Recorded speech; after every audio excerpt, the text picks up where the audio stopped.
Good morning everyone, কেমন আছো সবাই? অনেকদিন পর আজকের ভিডিওটা রান্নাবান্না দিয়ে শুরু করলাম। তোমাদের সাথে প্রায় এক সপ্তাহ আগের ভিডিও শেয়ার করছি, মানে গত রবিবারের ভিডিও।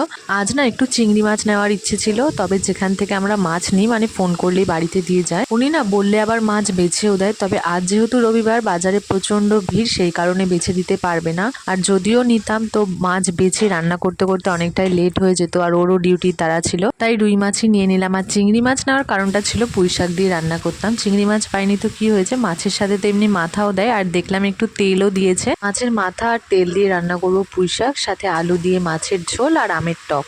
ওদিকে আবার দিদাও মাকে দিয়ে বারবার ফোন করাচ্ছে, বিকেলে আমাদের যেতে বলছে, আজ একটু বাড়িতেও যেতে হবে।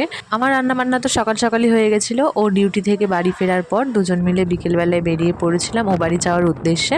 দিদার আমাদেরকে বারবার আসতে বলার কারণটা হচ্ছে, কাল রাতে যে ঝড় হয়েছিল, প্রচুর আম পড়েছে। দিদা সেখান থেকে এক ব্যাগ আম কুড়িয়ে রেখেছে, আর এই যে আমের আচারটা বানিয়েছিল সেটাও আমাদের দেবে। এখন যাচ্ছি বাড়ি গিয়েই আবার যাব বোনের বাড়িতে। আমি আর বোন দুজন মিলে আজকে বাড়িতেই বানাচ্ছিলাম দই ফুচকা। কয়েকটা করে ফুচকা ভেজে 1 প্লেট 2 প্লেট করে রেডি করে সবাইকে দিচ্ছিলাম। ফুচকা বানাতে বানাতে ওদিকে আমার নামে চলছিল প্রশংসা। একটা জেঠিমা এসেছিল, তার কাছেই বোন আমার নামে গল্প করছিল। শেষমেশ আমাদের দুজনের 2 প্লেট দই ফুচকা নিয়ে বসে পড়েছি। চলো আজকের মতো ব্লগটা এখানে এন্ড করছি, দেখা হচ্ছে কালকের ব্লগে।